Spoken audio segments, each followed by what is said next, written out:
Hey guys, I just thought I'd do a quick video for anyone looking to do a Y62 timing chain, the VK56 motor with the direct injection and VCT.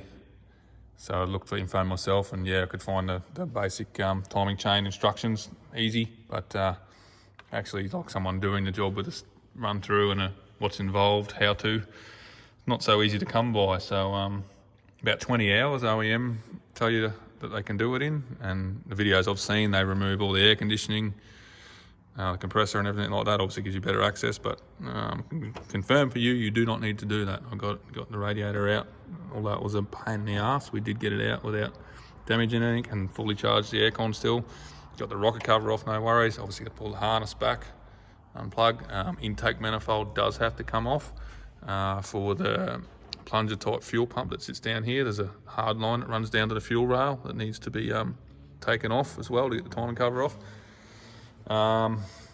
What's some of the quick things I can talk you through? So the front diff has to be dropped, not a big job, it's 4 bolts I think, and it drops down, and the CVs shafts just sit on the lower arms. The engine mounts, there's 4 bolts, I don't know if you can see it down there, a bit of timber under there. There's 4 bolts down there, you can just do them from the top pretty easily. Take those 4 bolts out, and then you can lift the engine. There's some bolts down the side here. Just chuck the bolt in there on either side, and an engine crane, lift the engine up, put the timber under, and then you can get the sump off. So to get the sump off, there's a whole heap of bolts on the bell housing hidden inside. You've got to take the lower pan off to get to the inner bolts on the sump. And the sump can come off. You need to pull the sump off to get the oil pump off, to get the timing gear and the timing chains off. So, which is a pretty common story on this thing. Everywhere we turned, there was something to pull off to get to something. So I'm not going to talk you through every process, but yeah, basically water pump can stay on. The passenger side left-hand rocker cover does need to come off, so you can get the position of the cam lobes as per procedure to set it up. You possibly could do it without taking that off.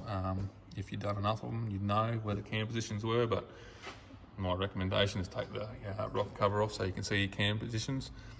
The other thing, the old chain, so what they actually do, chain stretches that badly that just here it'll actually rub together, and you can see if we can hold the light and sorry, I'll get there eventually. Very hard to see that thing there.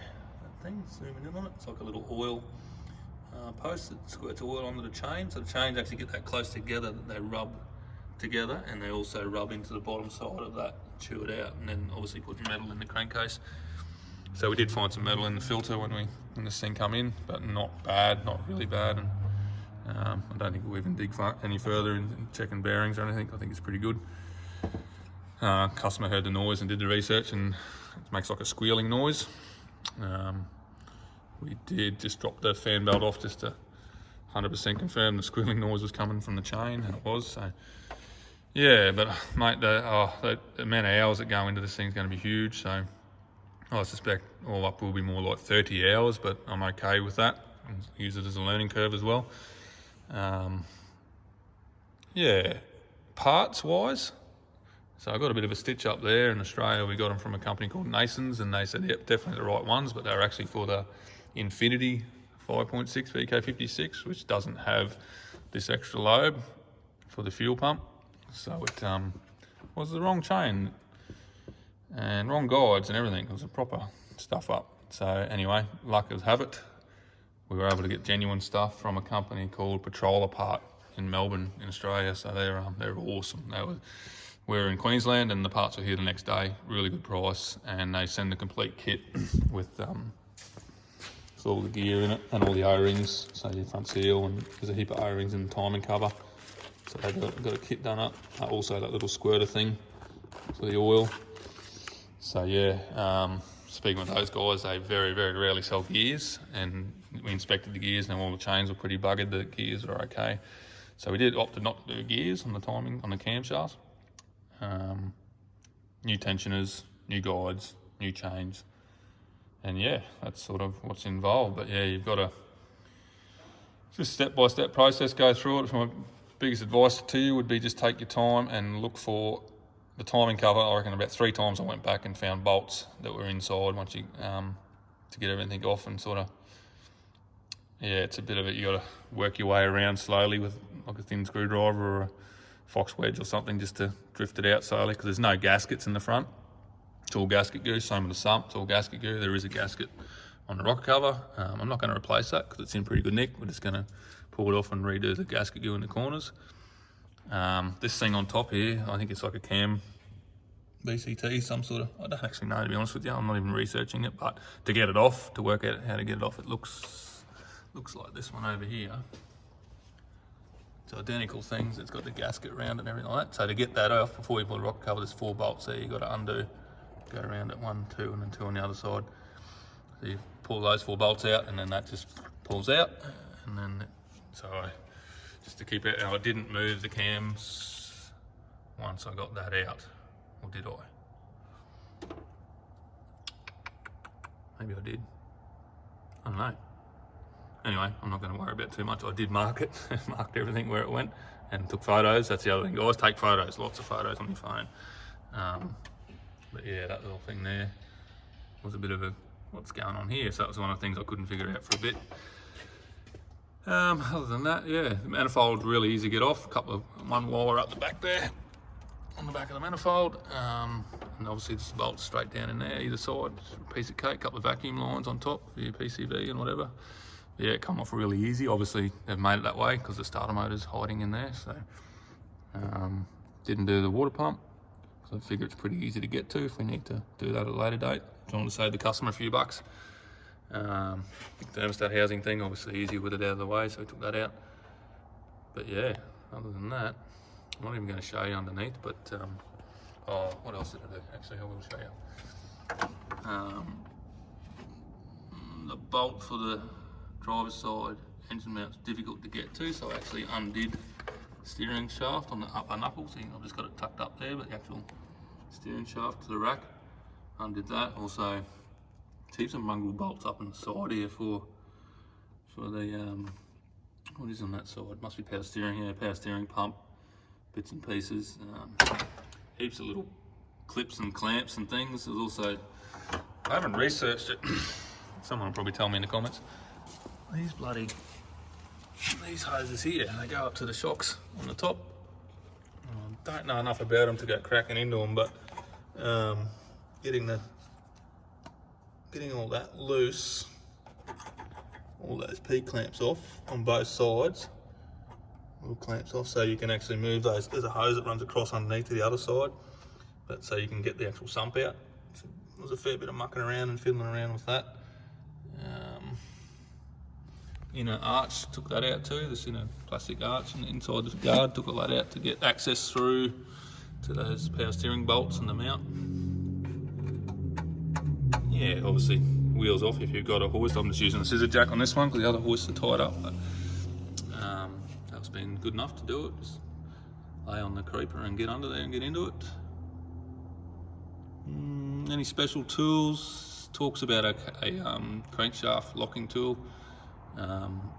Generally I've found most times doing timing belts and timing chains you can get away without that if you take your time and take some precaution with gear positions and mark everything, take photos. So you can see I've gone over it with the paint pen, marked everything before I took it off, and then I've got the old chains laid out on the bench over here, marked them all. Guides, I just laid it all out in there so I could see how it was, and then on top of that, once I did get the new ones on, I went through and counted the links between everything. Made sure everything was in the same position, top dead center obviously, number 1 spark plug out. Just went through and marked everything. I didn't even, when you're setting it up to take it off, you just got to get it so that, probably the easiest thing I could tell you to get it. Show you on this picture. See your cylinder heads, it's got the keyways there and the camshafts. So you get them to the top. Yep, they are hard to see, but that's one there obviously, so you get them facing straight up. That one there is really hard to see, but there is a cutout as well in the picture, but generally that's the whole idea with getting the cams into the right positions, taking that rocker cover off. So I think it's just something about exhaust cam. That one there, getting that in the lobe position in the right one, which you can see easy enough anyway on there, the keyway. So yeah, that's probably the biggest tip I can give you. obviously you can see the fuel lobe there, the dot on it. It's all the same as well. So yeah, just counting the links between it, marking everything on the cranks, nice and easy. All sort of makes sense. But yeah, putting the chains on, just on the tension side first, which is obviously the engine turns clockwise, so this side's always your tension side on both of them. So yeah, I just turn the crank back just a little bit to get the right ones on, counted the lengths. I know I'm actually a little bit before top dead center at the moment, but yeah, that part of it's quite easy. If you do, you probably will have to change that thing down here, the squirter. Probably the right tool for the job would be a slide hammer with the locking type jaws that you hit down, but I just put a set of vice grips on there and give it a twist and a pull at the same time, and it actually, yeah, just clamped on the end there and just lightly twisted and pulled, and it started coming. So yeah, we just went with that, pulled it straight out. New one in with some Loctite shaft lock and nice and tight. Clean it up before we put it in. Torque all your guide bolts. But yeah, lots of O-rings in the timing cover. Where's the timing cover? Yeah. Lots of O-rings to watch out for. Anywhere in the back, little filter gauzes in here, that'll be cleaned out. Front mains will be easy, but yeah, you can see where there's O-rings. O-rings go, they sit inside on the block there, front of the block. But yep, no gaskets. The other thing to do is obviously, there's more in here too, on the front side, more there. But you got bolts inside, so I was talking about with bolts inside, like you get these outer ones off, there's more in there, you know, so you just gotta, I think that one was pretty hard to see from memory. Another one there. More O-rings underneath too to watch out for, keep that in mind for your oil pump. Pick up and whatever else goes on in there, but yeah. There's too much else to tell you. Yeah, oil pump. Coolers, there's a whole coolers on the sit down on the front there. You'll see that in other photos, obviously, if you have a Google and look. Coolers come off, so there's O-rings that go in those. There's the oil pump. There's actually a, I don't know where I put it, I think it's in a bag somewhere. There's a, like an insert that goes in there for the crankshaft drive, which you can slide out. I thought, when I seen that, oh yeah, we'll get that out, get the oil pump off. Nope, had to take the sump off. Yeah, righto. Yeah, just bag and tag everything, guys. This is right on it. What bolts come from where, and you'll get it done. It's not that hard.